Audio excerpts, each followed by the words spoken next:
Hey guys, Tim Goins here. I just wanted to talk a little bit to you about some of the way that I see chords on the guitar, or in music in general, and how I approach it. Maybe there's some things in here that might help you, right?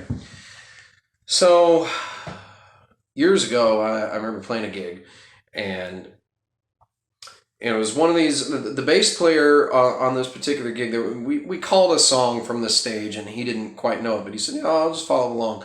And a lot of times when we've all been there, we know when that happens. Like sometimes you're looking across the stage, you're watching the other guy, right, and seeing what fret he's at or something.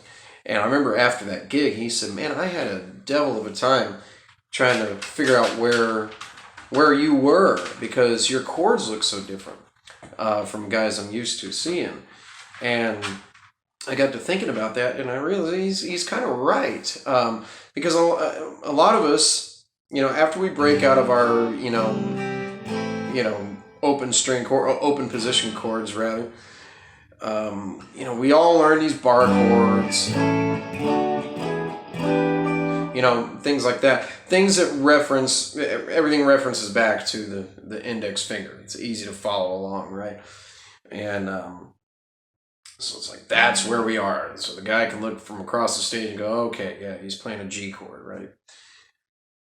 Well, I don't know. I think there are a few things that guided me to the way that I play a lot of my chords, and one of them being playing a lot of solo acoustic guitar gigs and trying to figure out how to make melodies, basically make chord melodies of songs. Sometimes on the spot, sometimes I just get a wild hair, nobody's listening, and I'm saying, hey, let me try this Beatles song I've never played before, and at least never played it by myself before. Let me see if I can figure it out, right? And so I discovered a lot of ways to play chords where the index finger was not the bass note. A lot of the if you see me play, a lot of times bass note is being played with the pinky or the ring finger, stuff like that. And also, there's an example right there, right? Also, during my time at UNT, I forget which professor it was, but I remember one guy saying, you should think of chords from the top down rather than the bottom up. And I thought about that, and what does he mean by that? Well, it means every chord, has low notes, has middle notes, has a high note, right? And if we think of that note, if we put more of our emphasis on what note is on top of my chord, then we can make our chord, our rhythm stuff, have a lot more character. Because, for instance, if I was going to play an A chord and play it like this, pretty much, if that's the only way I play this A chord, this is the note that's on top all the time. Now, that's not necessarily a bad thing, but you might want other notes on top of that chord. And so I started playing, let's take another A chord. Let's take A2. A lot of people play A this way, where we got the second fret fretted on the D string and the G string, and everything else is open. Right? Well, the way I often play that chord is like this, and it's the same notes, but it's in position here, and you see the bass notes being played by my ring finger here, right? Now, this looks a little bit more daunting, I'm sure, at first, and maybe it is. But the advantage of this is that I can now, from when I'm here, I'm kind of stuck. If I'm here, I'm kind of stuck. But here, I can move notes around.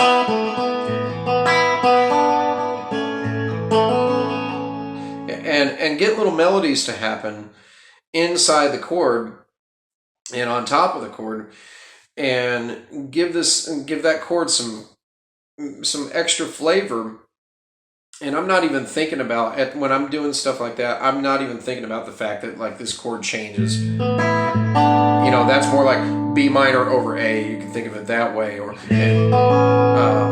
all these little things. I can make it like a 6 chord. I could pause and tell you, yeah, that's what that is, but that's not really the point. The point is thinking of it as a melody, right? So the other thing is, I realized over the years that all of these chords, a scale, say whether it's major or minor or anything, most of them have 7 notes. There are plenty of scales that have 5 notes or 6 notes or 8 notes, 9 notes, little synthetic scales or whatever. But every scale contains chords, basically, is what I'm saying. And so if you have a scale that you're playing out of, I realize that, man, all of these chords that exist within that scale can be used over any of the bass notes in that scale. All right? And you can get different sounds, different melodies happening that are not just tied to one simple chord shape. Okay? So like let's say I'm just going to play a little bit. We're going to take E, right? All right? And I'm just going to play some stuff here. And you're going to see a lot of these chord shapes. Some of them are triads. Some of them are not even anything. Some of them are just notes out of the scale. Maybe this. If I just isolated this, well, there's a lot of ways we could look at that. It could be, I could call this like E sus. I could call it A2. I could call it all kinds of different things. But that's not the point. The point is getting emphasis on melody notes and moving inner voices and stuff. So I'm just going to play a little bit, and you're going to kind of see what I'm talking about here, and we'll talk about some other things in a second too. So like.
Little things like that. So I'm just playing over a static bass note. But you can see all these different little sounds, and it all relates back to that E. And so that's really fun to do, like just pick a key. And E is a good one to start with because you can have that low drone, but you can do this in any key. It doesn't really matter. So that's fun. So now let's take it another step. So say we're going to create a rhythm part to a song, right? So maybe, and this works. You don't have to be just playing pretty clean stuff, for this to work. So what if I take? I'm gonna turn on a little bit of crunch type tone, and let's see. I'm gonna turn that down a little bit because it is a little bit loud. Hey, that's a little better. Okay, so I could say we're gonna come up with a rhythm part for a song, and maybe we're gonna go like let's go to A, right? And so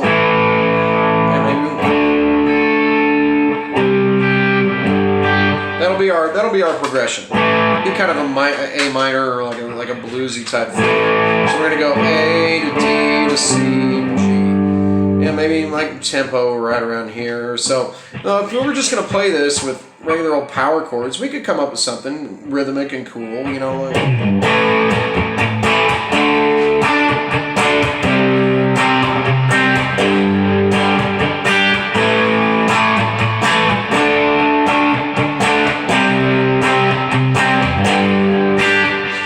So you can have something that works. That's fine. That sounds good, right? But if we wanted to give it a little bit extra character, again, that's back to thinking, right now that's just thinking, okay, well, it's an A chord, a D chord, a C chord, and a G chord. Well, what if we add some melody notes on top of that? So I'm going to play, those same chords, but I'm going to open it up. I'm going to play more of the voicings that I like to play, and see what we can come up with. All right. So maybe we go like.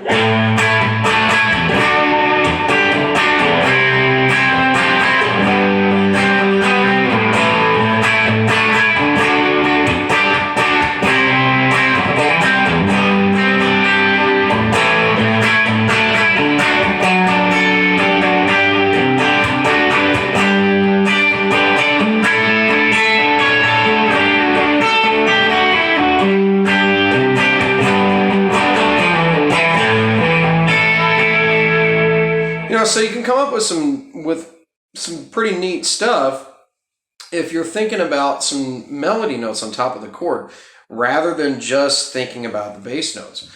And a really good way to practice that, in addition to doing just open drones and playing some chords, is come up with some rhythm parts, say, or chord progressions, whatever you want to call them. Come up with some things that don't involve a bass note at all. All right, so what if I did something like.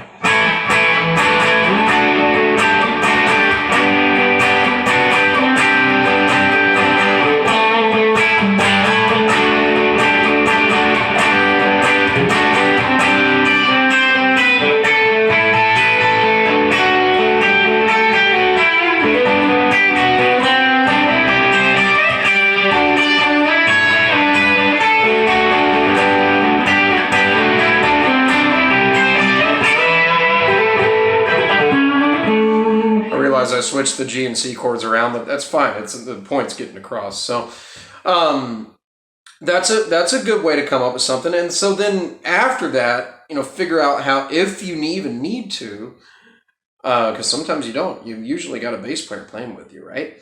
So, but then you could figure out if you need to have a bass note in there, if you need to have a lower note in there, and how to play it. Figure out what finger am I gonna use to find that bass note.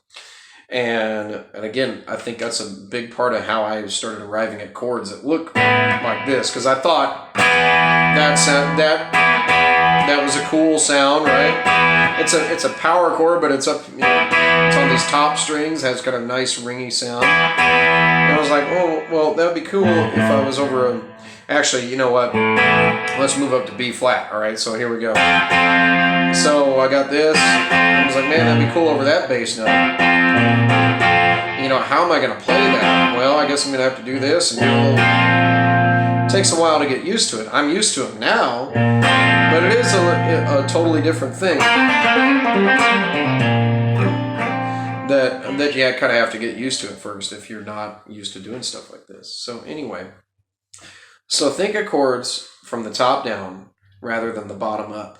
And I think you'll see some kind of neat things happen in your rhythm guitar playing. Come up with some pretty cool little parts, right?